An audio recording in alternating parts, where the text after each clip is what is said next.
The story starts in a little town called Highland, which is about half an hour out of East St. Louis in Illinois.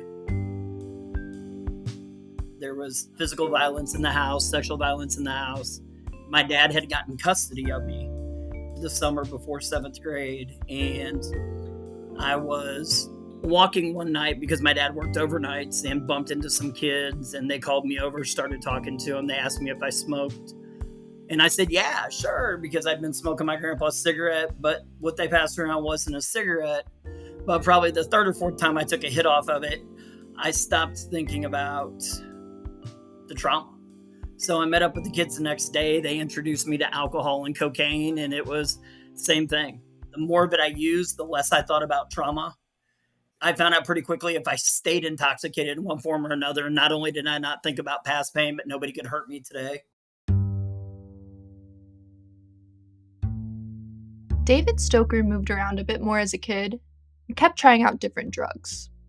Eventually, it caught up to him. I got into a bunch of trouble and decided to move. I was kind of given an option. I could leave the state if I wanted to, or I could go to juvie. The summer before my senior year, I moved to Southwest Missouri to get away from drugs. David's laughing because, in hindsight, Southwest Missouri in the 1990s seems like an ironic destination for someone trying to get away from addictive substances. And it was kind of a downhill spiral from there. I ended up dropping out of high school. And it was weird. Like, I was one of those people, like, I smoked and snorted, but I didn't really sell it. I didn't really mess around that way. And then when I went to prison, when I paroled out, one of the kids was talking to me. He's like, where are you going to go? And I was like, honestly, I don't know where I'm. And he said, well, my family lives in Springfield. If you want to hook up with them, they can probably get you a job. So I ended up paroling out to his family's house. And little did I know, like the first night I got to his family's house was the first time I ever injected methamphetamine. And within a week I was selling it. So prison may help some people, but it made me infinitely more unhealthy. David went on to use methamphetamine for almost 2 decades. He got sober in 2009, and he's been working in addiction treatment ever since. Today, he's a recovery counselor and director of the Better Life and Recovery Community Center in Springfield, Missouri. When David started using meth, the drug was common throughout the rural and rural-adjacent Midwest. This was the era of homemade speed, when police in places like Southwest Missouri and Southern Illinois spent most of their time and resources busting kitchen chemists. That's because small-scale meth production grew rapidly in the last couple decades of the 20th century. In 1981, cops nationwide found 88 clandestine labs. In the year 2001, they found more than 8,000. Those labs were concentrated in out-of-the-way places, creating an everlasting association between meth and the countryside. But today, meth labs are rare again, while meth-related overdose deaths have grown 50-fold in the past 2 decades, showing that we have an entirely new set of meth-related problems. And meth is no longer a particularly rural phenomenon, but we haven't updated our stories about it. So why was meth ever so explosive in small-town America? I'm Olivia Weeks, a reporter for the Daily Yonder, and this is Home Cooked, a 50-year history of meth in America. This 5-part series tracks meth's trajectory from a chemical moonshine to an endemic drug problem, and sheds light on a crisis that remained quietly dominant in much of the rural US even during the height of the prescription opioid epidemic. Mainstream narratives seem to have registered both the home production era and the current synthetic drug crisis. But there's a big hole in our national story when it comes to what happened in between, in the years from roughly 2005 to 2018. Today, we're laying the groundwork for that story. Beginning with the 1990s and early aughts, the era when widespread small-scale meth production first took off. In the second half of this episode, you'll hear more about the present-day meth crisis, which began to take shape around 2018. A solid understanding of both of those periods will help us begin to answer one of the questions at the heart of the series. How'd we get from home cooks in Missouri to trained chemists in Mexico?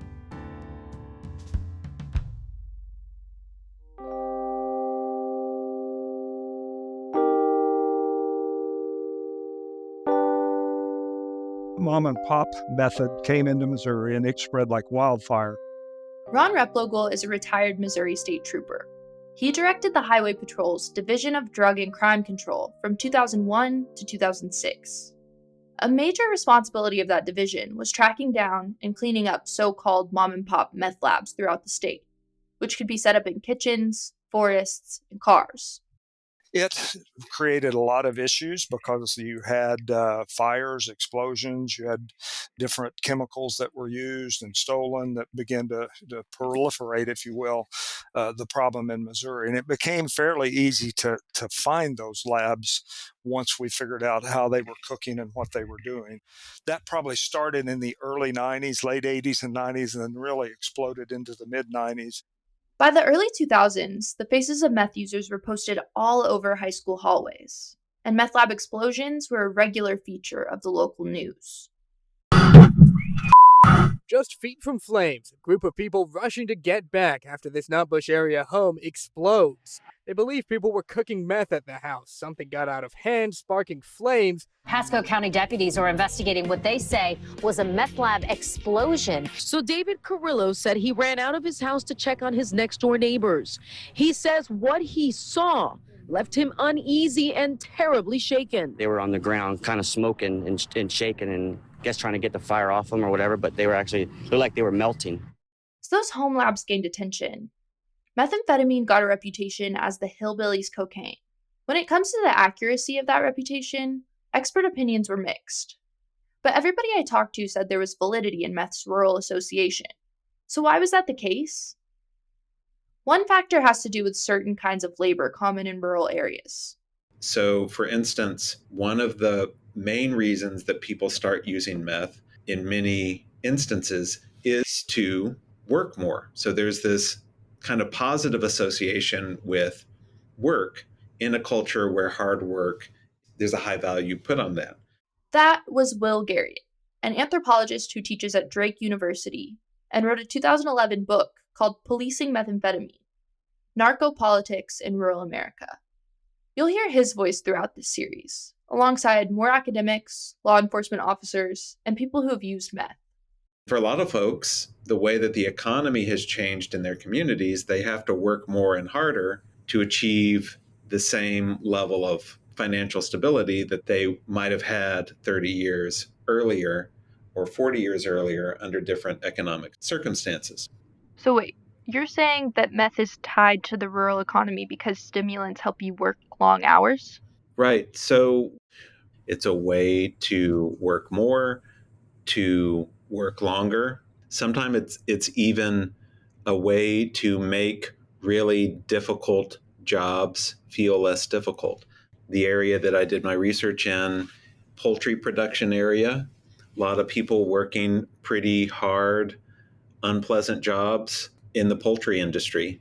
And a lot of people were using meth in that context as a way to do more work at those jobs, but to also make that work a little more tolerable.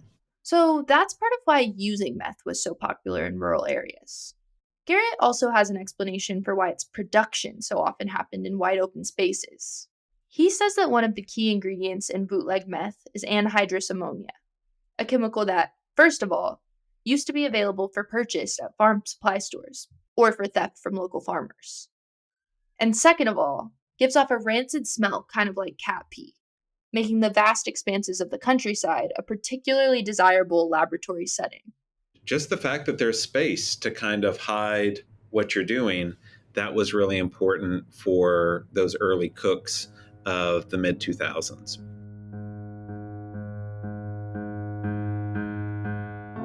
One of the other people we'll hear from a lot is Aaron Gilbreth, a statistical consultant at Bowdoin College with a PhD in geography. He wrote his dissertation on the spatialization of methamphetamine production, and he and Garriott presented similar narratives about the past several decades of change in American meth markets. To the case for thinking of meth as a rural problem, Gilbreth added that meth was seen as distinct from urban drug problems because it had a disproportionately white user base. Now, obviously that idea relies on the overly simplistic notion that rural places are white and urban places are black, but people thought about it that way. It was predominantly used by whites at that point. A lot of people think that's because when it was controlled by biker gangs, biker gangs have swastikas and shit on their vests, and so a black person is not going to approach a neo-Nazi to buy drugs from them. So, biker gangs are at least partially responsible for meth's reputation as a white drug. They're also partially responsible for the emergence of really different meth markets in different parts of the country. So here's what happens. So one thing about that production is that you also have people in gangs or people who are mobile.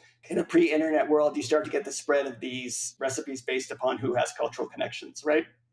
So the Midwest has some cultural connections with the West Coast since the Dust Bowl, really, right? And so there are a lot of people who will travel back and forth. And so recipes are often spread, and anecdotally, you hear they're spread by bikers. So the boom in Midwestern, like Kansas, Nebraska, Missouri, methamphetamine production is largely attributed to a biker who comes over from California with this new recipe, and it's really making high-grade methamphetamine, and it kind of explodes. But again, this is all anecdotal, right? We don't have a perfect record of this. It's like people interviewing people or speaking third hand. There are a ton of these tales on the internet. There's one in particular I've come across a lot, the story of Bob Paillet, a man sometimes called the Johnny Appleseed of meth. Regional papers credit him for bringing meth to Missouri sometime in the late 80s or early 90s. According to a Springfield paper, Paillet was something of a chemistry prodigy, and he taught his new and improved cooking method to friends. They taught it to their friends, and on from there. Gilbreth says these stories are a bit fantastical. While it's true that individuals were often responsible for the spread of meth recipes in their hometowns, they were all a part of much bigger trends. So that's what's going on in the Midwest in the early 90s. Tons of little labs are springing up all over the place, driving cops crazy. In the western US, where the bikers got the recipe from in the first place, it was a totally different story. Over there, meth production looked a lot more like Breaking Bad. According to Gilbreth, Western markets were controlled by Mexican drug trafficking organizations, which have existed in some form or another since World War I. They ran a notably tighter ship than the kitchen chemists. So these drug trafficking organizations already exist. There's a large variety of them, but they're highly organized, and they understand the profit margins of drug production and distribution. And so when it becomes difficult for American producers to get ephedrine, these Mexican drug trafficking organizations step in to kind of fill the void and start producing methamphetamine. And initially, they produce it on the West Coast in super labs that are producing like 100 pounds of meth or more at a pop. But even this more organized West Coast meth production regime wasn't divorced from perceptions of rural America. So the rural association is that idea that labs are like the new still, the new like moonshine in the woods. So there's some of that. There's also just historic association with rural people, the classic tropes of like rural people are rednecks. And so they're going to do what they, in the early 80s in San Diego, they started calling redneck cocaine, right? So they start vilifying the drug, they start vilifying the users, and then what you have is you have some classic stereotypes that are being combined with the prestige grading of drugs, and you get them married together, whether it's true or not. So all of a sudden, methamphetamine is considered a white rural drug, even though it's largely used in urban areas in, California, which is our most progressive state. So there's some real historical basis behind the association between meth and rural areas. But like most popular ideas about rural America, or about drug users for that matter, the idea of meth as a rural drug was often exaggerated. So, according to Gilbreth, a lot of the association with white rural populations was generated and exaggerated by pop culture. Shows like Saturday Night Live and 30 Rock depicted meth use in some pretty stigmatizing ways. And it wasn't an accident that those spoofs always included Southern accents. How you doing today, JJ? I rule this town. I rule. That is true, because until recently, JJ was the mayor. Okay, JJ, now tell us what you've got here. It all smells so good. Well, I took some Perk Plus, sauteed it with some Sudafed, trained it through this adult diaper, and it comes out as a paste. When's it gonna be ready? Approximately 48 hours.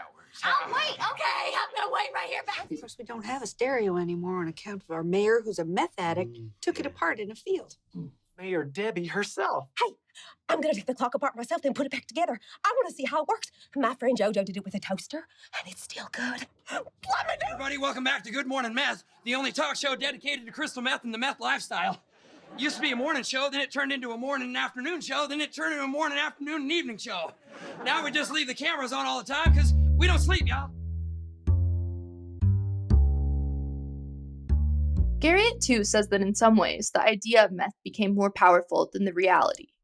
Methamphetamine plus opioids has completely transformed the way we think about rural America. It's transformed the way people living in rural America think about themselves. And it's transformed the way that people throughout the United States think about where our biggest drug and crime problems are located.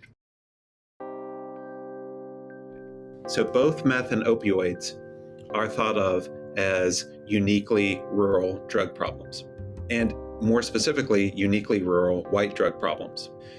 Within that, we have the more sympathetic opioid user, who's often presented as someone who started using through no fault of their own. Maybe they were prescribed a drug as they were recovering from an injury. They started out as a regular user, but because of the power of the drugs and what we know now about the aggressive marketing that was done by the manufacturer of the drug, they become addicted to these substances. That is contrasted with the very unsympathetic meth user who typically isn't understood to get involved with meth use for the same innocent reasons. And more pointedly, meth use is often depicted as a lower class or even white trash, and I'm using scare quotes with that, substance. So what you end up with are two drugs that really capture the two poles of how people think about rural white communities in the United States. So on the one hand, we have this kind of salt of the earth depiction versus a kind of white trash depiction. We've used the language of deaths of despair to talk about opioids, but we haven't used that same language to talk about methamphetamine use, even though we have lots of evidence that people are using methamphetamine as a result of challenging circumstances. What made it even more interesting is that the methamphetamine problem was being presented in a way that was very different from the drug problems of the past. So if you think about the 20th century, you think about something like crack. It is racialized and spatialized as an urban drug used primarily by people of color. That is a kind of stereotypical understanding that a lot of people bring to their thinking around drug issues in the United States. Here we are then in the first decade of the 21st century, and we have a very different racialization and spatialization of this new drug of concern, methamphetamine. So this was seen as a drug that was having a particular impact in rural communities and predominantly white communities. So it's clear that some really specific material realities tied meth to the countryside. But it's also clear that the emergence of the home meth lab struck a chord with Americans on a deeper and less logical level. This series is going to tackle those loftier questions about why meth had such a weird, huge cultural impact. But before we get there, I think it's important to understand what the chemical methamphetamine is, and to some extent, how clandestine cooks make it. Not because I think you should give it a try, in fact, please don't do that. Just because that process is really important to the story. While drugs like marijuana and cocaine require large amounts of land and have to be grown on a schedule determined by nature, synthetic drugs offer flexibility. The production of methamphetamine is not dependent on any organic crop, so if you have the right ingredients, it can be carried out in any place at any time. We're going to discuss early meth supply chains in more detail in episode 2, but for now, you should know that meth was available as an over-the-counter medication throughout the 1950s.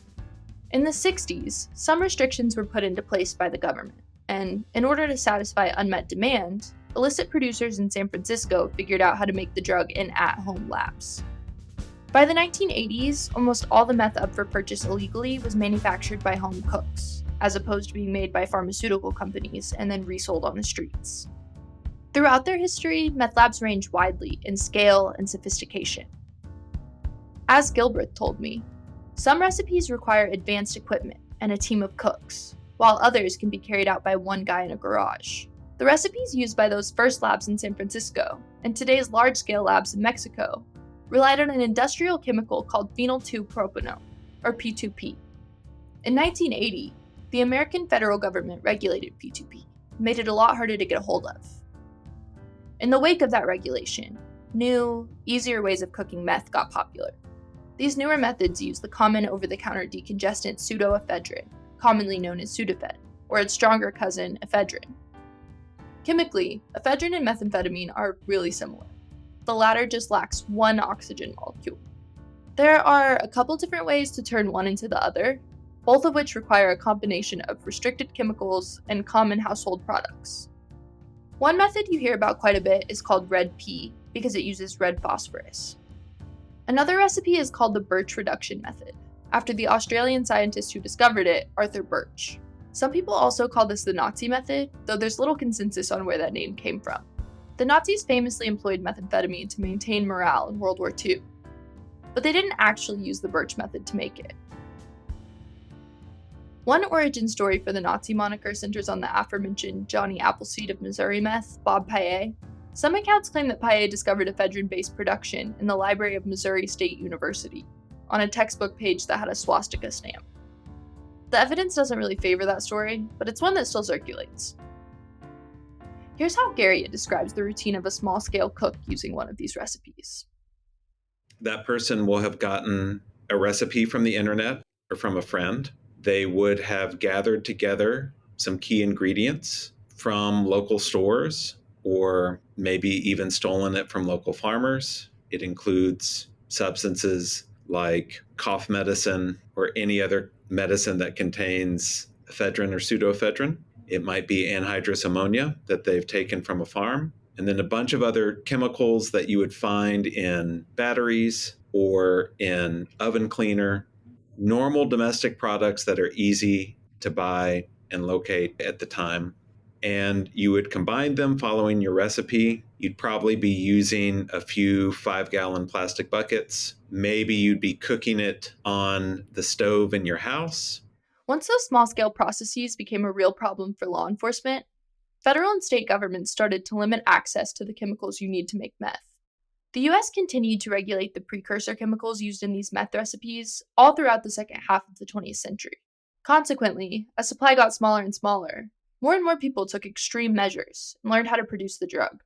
When we think of small scale, we are talking about everything from eventually people were making it in like small plastic, like Gatorade, Coke bottles, up to a few 5-gallon buckets. And things have continued to evolve and change as there's this back and forth between regulatory intervention and, I'll just say, meth market innovation. We are now at a point where most of the meth that is consumed in the United States is actually produced outside of the United States. So it's imported like cocaine, like heroin. And interestingly, that is the result of successful regulatory intervention. Mm-hmm. Right. And so I know you're not going to be able to put exact numbers on this, but how much of that commercial grade manufactured meth was around in the early 2000s, and how much of it was this more stereotypical 5-gallon bucket type of operation?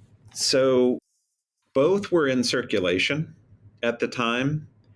And I think that if you were to look at the numbers, you would see that there was more meth being produced outside the United States than you would think, based on the amount of attention that the domestic meth production was getting. So the domestic meth production was really a focus, but there is plenty of meth being made outside the United States at the time as well.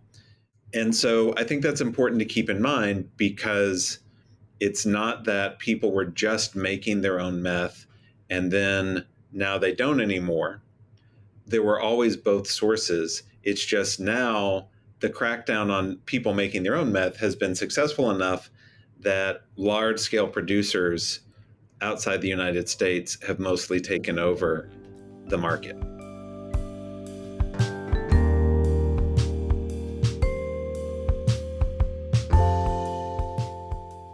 But in recent years, meth has been making the news in new ways. The DEA says it seized more than 115,000 pounds of meth in the year 2020, a 55% increase from 2018. Between 1999 and 2021, meth-related overdose deaths increased 50-fold, in part due to the stimulant's increasing combination with fentanyl and other synthetic opioids. While the chemical effects of fentanyl and methamphetamine are nearly opposite one another, their supply chains and user bases have effectively merged. Meth use is on the rise in East Coast cities where, historically, the drug was always unpopular. Growing numbers of people who use drugs report addiction to meth and fentanyl.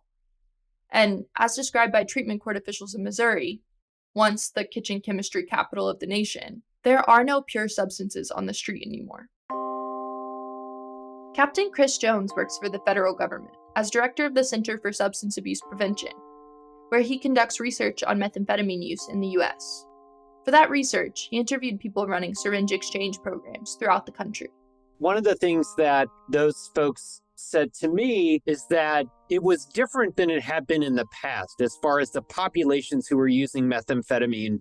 And what folks said is that, prior to the mid-2000s, you typically had sort of homegrown methamphetamine in the US, people buying pseudoephedrine or phenylpropanolamine from pharmacies and making it in small laboratories in the US. And there was sort of a certain population of people, largely rural population, that were using methamphetamine, but often the people who were using opioids were like a totally separate population. And what they were reflecting to me is that in more recent years, they had seen that really the populations were similar.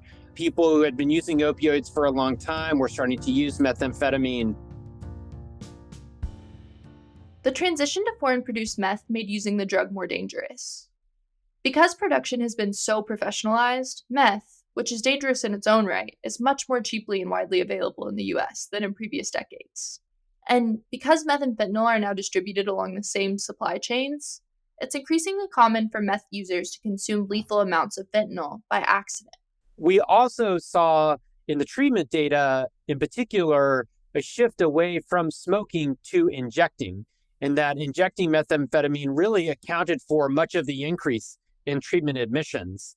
In the community data, we saw something similar where more risky patterns of methamphetamine use were more common in recent years as the trends were increasing. So that was either people with a methamphetamine use disorder or people who reported injecting methamphetamine. A couple of things to note about that is that the methamphetamine that's coming in is of historically high purity, potency, and relatively cheap.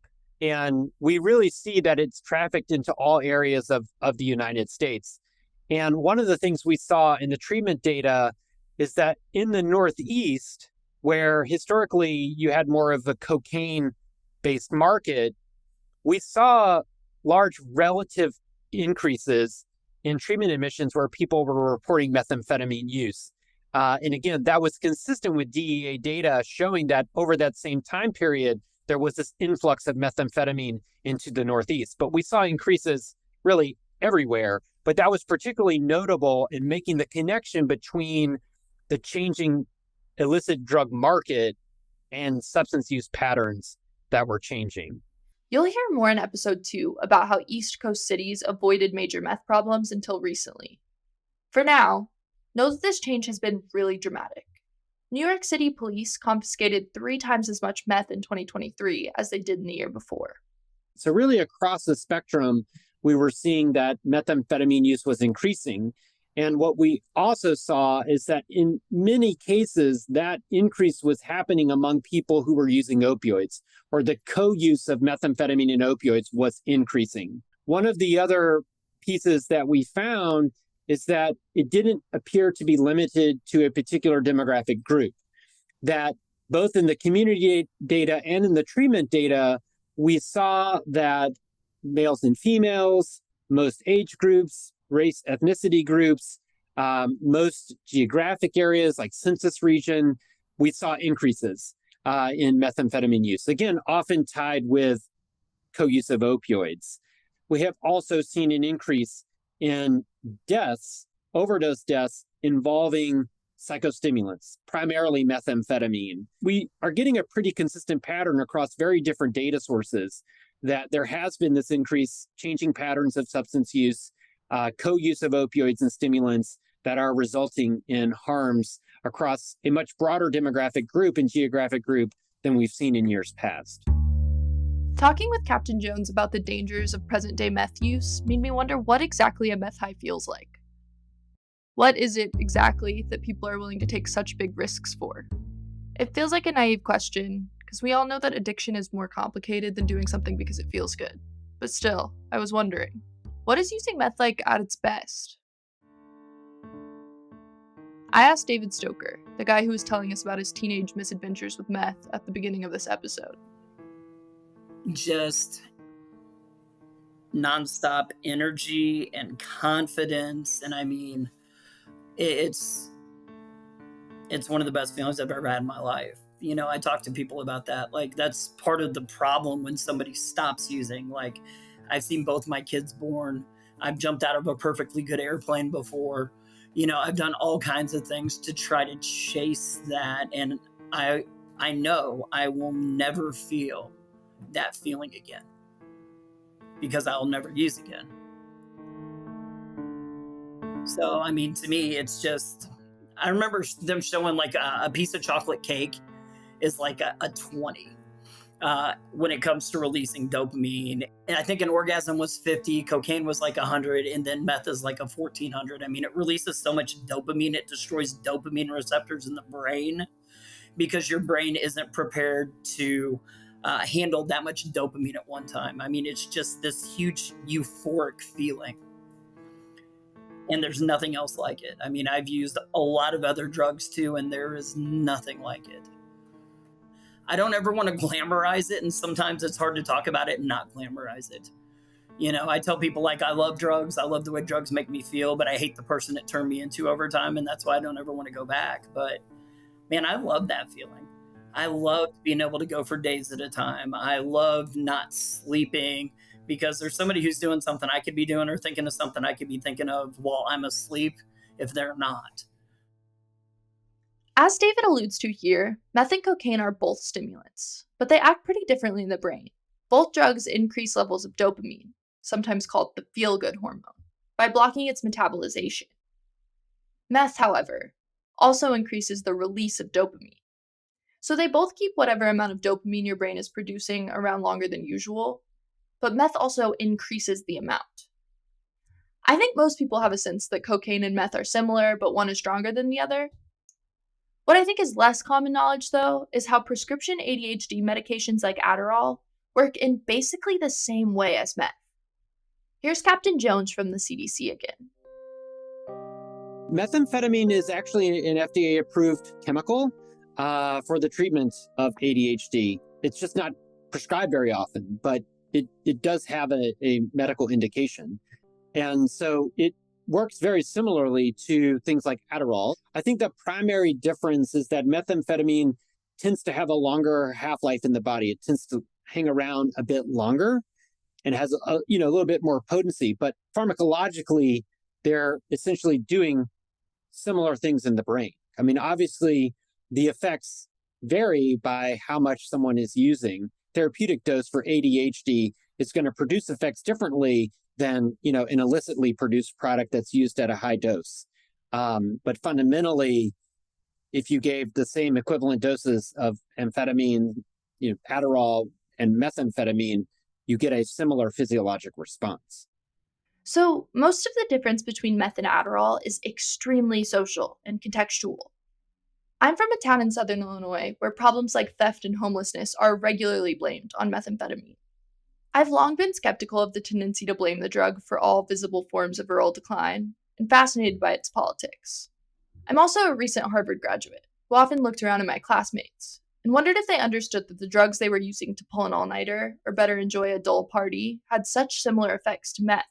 Of course, Adderall comes in a controlled form from a pharmacy, where you know exactly how much you're getting, and you're recommended a specific dose to help you focus. Meth, on the other hand, is almost always purchased illegally, so it's likely to be adulterated, and its potency is almost always unknown to its user. But the chemical similarities between meth and other stimulants haven't stopped us from stigmatizing meth users, despite the fact that, like Adderall, meth has always been used vocationally, not just recreationally. But it's not just that Adderall and meth have been socially constructed in different ways. Meth itself has been used in many different contexts over time, producing vastly different outcomes and dangers from one era to the next. One of the most present risks of methamphetamine use today is fentanyl-related overdose. In the year 2000, that risk was unheard of. You were more likely to have your eyebrows taken off by a lab explosion. But despite the meth supply chain's total transformation over the past 2 decades, the drug still carries outdated cultural baggage.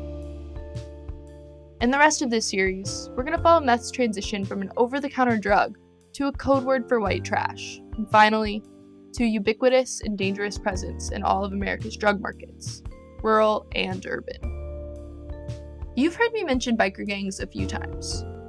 Next on Home Cooked, you'll hear the unlikely story of how groups like the Hells Angels shaped the geography of meth production in the last decades of the 20th century.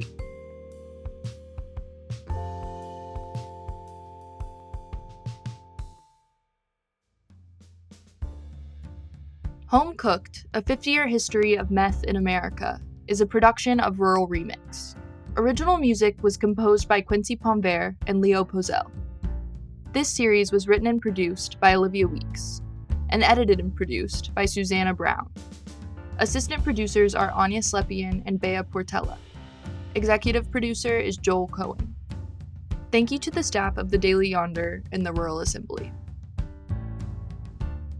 You've been listening to Rural Remix. Check out our feed for more podcasts highlighting deeper, richer stories about life in rural places.